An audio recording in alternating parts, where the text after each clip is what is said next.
की वादियों में बसा एक छोटा शांतपुर, इसी गांव के एक छोटे से कच्चे घर में आर्यन रहता था। आर्यन गांव के सबसे बड़े जमींदार विक्रम सिंह के सेब के बागानों और गोदामों में काम करता था। आर्यन सुबह सूरज निकलने से पहले काम पर जाता और देर रात तक बागानों की देखभाल करता। विक्रम सिंह स्वभाव से बेहद कठोर और कंजूस था। वह अक्सर मजदूरों का हक मार लिया करता था। एक दिन महीने के अंत में आर्यन विक्रम सिंह के पास अपनी मजदूरी लेने पहुंचा। हुजूर, मैंने इस महीने बागान की पूरी कटाई और छंटाई का काम अकेले खत्म कर दिया है। अब मेरी महीने की मजदूरी दे दीजिए, घर में राशन खत्म होने वाला है। विक्रम सिंह ने उसे गुस्से से देखा।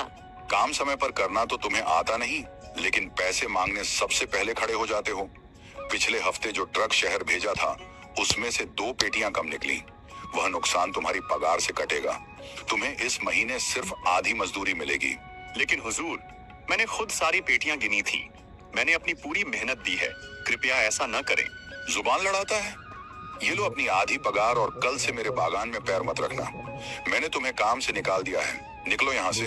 आर्यन भारी मन और आंखों में आंसू लेकर घर लौटा। उसकी पत्नी साधना उसे द्वार पर देखते ही समझ गई कि कुछ गलत हुआ है। आज आप इतने उदास क्यों हैं? क्या मालिक ने पैसे नहीं दिए? आर्यन ने साधना के हाथ में वो थोड़े से पैसे रखते हुए कहा। साधना, मालिक ने मेरा हक मार लिया और मुझे काम से भी निकाल दिया। अब इस थोड़े से पैसे में पूरा महीना कैसे बीतेगा, न जाने अब आगे क्या होगा। आप घबराइए मत, आपकी मेहनत बेकार नहीं जाएगी। अगर गांव में काम नहीं है तो हमें अपना रास्ता खुद बनाना होगा। आप बहुत अच्छा खाना बनाते हैं, क्यों ना हम इसी हुनर को अपना सहारा बनाएं। आर्यन सोच में पड़ गया। अंधेरा गहरा रहा था, लेकिन उसके मन में एक नई उम्मीद की किरण जाग रही थी। अगली सुबह जब आर्यन सोकर उठा तो उसके सामने सबसे बड़ी चुनौती थी आज का खाना। विक्रम सिंह से मिले आधे पैसों में से कुछ तो पिछला उधार चुकाने में निकल गए थे। अब आर्यन काम की तलाश में शांतपुर के मुख्य बाजार की ओर निकला। रास्ते में उसे गांव के बुजुर्ग काका हरिराम मिले। आर्यन को खाली हाथ बाजार की तरफ जाते देख उन्होंने टोक दिया। अरे आर्यन बेटा, आज बागान नहीं गए क्या? विक्रम सिंह के यहाँ तो काम का सीजन चल रहा है। काका, मालिक ने बेबुनियाद इल्जाम लगाकर मुझे काम से निकाल दिया। अब नया काम ढूंढने निकला हूँ, पर समझ नहीं आ रहा कहाँ जाऊँ। बेटा, शांतपुर छोटा गांव है। यहाँ खेतों के अलावा काम मिलना मुश्किल है। लोग दिन भर की कड़ी मजदूरी के सिर्फ 60 से 70 रुपये देते हैं। उतने में तो आजकल नमक तेल भी नहीं आता। मेरा मानो तो शहर चले जाओ, वहाँ मेहनत करने वालों की बहुत कदर है। काका, मैं ज्यादा पढ़ा लिखा नहीं हूँ। शहर में रहने का खर्च ही इतना है कि अगर मैं 15,000 रुपए भी कमाऊं तो 10,000 रुपए तो कमरे के किराए और खाने में चले जाएंगे। पीछे साधना यहाँ अकेली कैसे रहेगी? मुझे जो करना है इसी मिट्टी में रहकर करना है।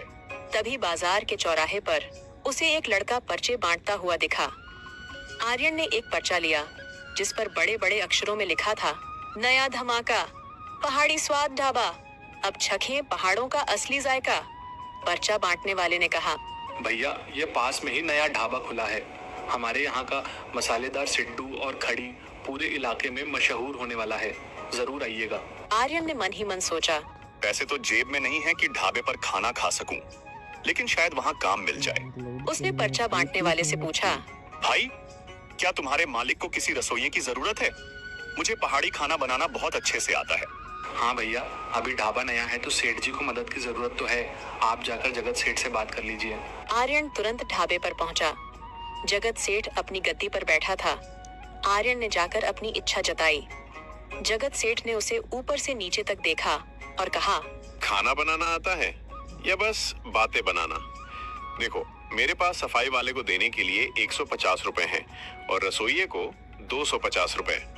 अगर तुम्हारा हाथ साफ है तो कल से आ जाओ। आर्यन जानता था कि रसोइयों की पगार कम से कम 600 रुपए होनी चाहिए, पर उसकी मजबूरी बड़ी थी। उसने भारी मन से कहा, सेठ जी, मुझे काम की सख्त जरूरत है। मैं 250 रुपए में ही काम कर लूंगा, बस मुझे मौका दीजिए। पूरा दिन आर्यन ने ढाबे की भट्टी के सामने पसीना बहाया। उसने पहाड़ी मसालों का ऐसा मेल बैठाया कि ढाबे के आसपास से गुजरने वाले लोग खुशबू से ही खींचे चले आए। शाम को जगत सेठ ने खुश होकर उसे 250 रुपए थमाए। घर लौटते समय आर्यन ने थोड़ा आटा, दाल और कुछ सब्जियां खरीदी। जब वह घर पहुंचा तो साधना की आंखों में चमक आ गई। साधना, भगवान ने रास्ता दिखा दिया है। मुझे एक ढाबे पर काम मिल गया है। अब कम से कम हमें भूखा नहीं सोना पड़ेगा। दोनों ने चैन की रोटी खाई, लेकिन उन्हें नहीं पता था कि यह सुकून बस कुछ ही दिनों का है। आर्यन की मेहनत रंग ला रही थी। जगत सेठ के ढाबे पर अब पहले से कहीं ज्यादा भीड़ रहने लगी थी। आर्यन के बनाए मसालेदार सिड्डू और पहाड़ी खड़ी चावल का स्वाद लोगों की जुबान पर चढ़ गया था। लोग दूर दूर से उसके हाथ का जायका चखने आने लगे। जगत सेठ की कमाई तो 4 गुना बढ़ गई, लेकिन आर्यन की हालत जस की तस थी। एक शाम जब ढाबा ग्राहकों से भरा था, आर्यन पसीने से तरबतर होकर रोटियां सेंक रहा था। उसने सोचा कि अब उसे सेठ से रोज के पैसे मांगने चाहिए, ताकि वह साधना के लिए कुछ दवाइयां और घर का जरूरी सामान ले सके। काम खत्म होने के बाद आर्यन ने कहा, सेठ जी, आज की मजदूरी दे दीजिए।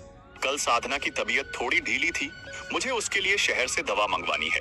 अरे आर्यन, मैं तो तुम्हें बताना ही भूल गया। अब से मैं रोज रोज का हिसाब नहीं कर पाऊंगा, बहुत झंझट होता है। अब तुम्हें महीने के अंत में एक साथ पूरे पैसे मिलेंगे। पर सेठ जी, आपने तो कहा था कि रोज पैसे मिलेंगे। मेरे पास घर में एक दाना भी नहीं है। महीने भर में उधार पर कैसे जीऊंगा? सेठ ने बेरुखी से जवाब दिया। देखो भाई, नियम तो यही रहेगा। अगर तुम्हें बहुत जल्दी है तो गांव के साहूकार नरोत्तम दास से कुछ पैसे उधार ले लो। जब मैं महीने की पगार दूंगा तब चुका देना। और हाँ, अगर तुम चाहो तो कुछ गिरवी रखकर मुझसे अभी थोड़े पैसे ले सकते हो। आर्यन के पास गिरवी रखने के नाम पर कुछ नहीं था, सिवाय उसके छोटे से कच्चे घर के कागजात के। मजबूरी इंसान से क्या नहीं कराती। आर्यन को साहूकार नरोत्तम दास के पास जाना पड़ा। नरोत्तम दास गांव का सबसे लालची इंसान था। उसने आर्यन के घर के कागज देखे और धूर्तता से मुस्कुराया। ठीक है आर्यन, मैं तुम्हें 5,000 रुपए उधार दे रहा हूँ, लेकिन याद रहे, अगर 1 महीने के भीतर तुमने मेरा पैसा ब्याज समेत नहीं लौटाया तो ये घर मेरा हो जाएगा। आर्यन ने कांपते हाथों से अंगूठा लगा दिया। उसे भरोसा था कि महीने के अंत में जगत सेठ उसे पैसे दे ही देगा। पूरा महीना आर्यन ने दिन रात एक कर दिया। ढाबे की प्रसिद्धि इतनी बढ़ी कि जगत सेठ ने एक नया नौकर भी रख लिया, लेकिन आर्यन का काम और बढ़ गया। आखिर वह दिन आ ही गया जब आर्यन को पगार मिलनी थी। आर्यन बड़ी उम्मीद लेकर सेठ के पास गया। सेठ जी, महीना पूरा हो गया है, आज मेरी पगार दे दीजिए। मुझे साहूकार का कर्ज उतारना है और घर के कागज वापस लेने हैं। कैसी पगार? इस महीने तो ढाबे की मरम्मत में बहुत खर्च हो गया। ऊपर से तुमने 2 बार सब्जियां ज्यादा मंगवा ली थी, उसका पैसा कौन देगा? अभी मेरे पास फूटी कौड़ी नहीं है, अगले हफ्ते आना। सेठ जी, आप ऐसा नहीं कर सकते। आज रात तक मुझे साहूकार को पैसे देने हैं, वरना वह मेरा घर छीन लेगा। आपकी कमाई तो बहुत हुई है, मैंने खुद देखा है। जगत सेठ गुस्से से लाल हो गया। मुझ पर नजर रखता है, बदतमीज। एक तो मैंने तुझे काम दिया और अब तू मुझे ही हिसाब सिखा रहा है। जा, नहीं देता पगार, जो करना है कर ले और कल से यहाँ शक्ल मत दिखाना। आर्यन बीच सड़क पर खड़ा रह गया, बेरोजगार, बेबस और बेघर होने की कगार पर। साहूकार का आदमी उसी वक्त उसके घर की ओर बढ़ रहा था। आर्यन लड़खड़ाते कदमों से अपने घर की ओर दौड़ पड़ा। दूर से ही उसने देखा कि साहूकार का लठैत धीरज उसके दरवाजे पर खड़ा चिल्ला रहा था। साधना घर की चौखट पर खड़ी कांप रही थी। अरे ओ आर्यन, सूरज ढलने को है और अभी तक साहूकार के पैसे नहीं पहुंचे। तुझे पता है ना, आज रात के बाद ये घर तेरा नहीं रहेगा। भाई, सेठ ने मुझे धोखा दे दिया। उसने मेरी महीने भर की पगार नहीं दी। मुझे बस 2 दिन की मोहलत और दे दो, मैं कहीं ना कहीं से इंतजाम कर दूंगा। मोहब्बत और मोहलत साहूकार की डिक्शनरी में नहीं है।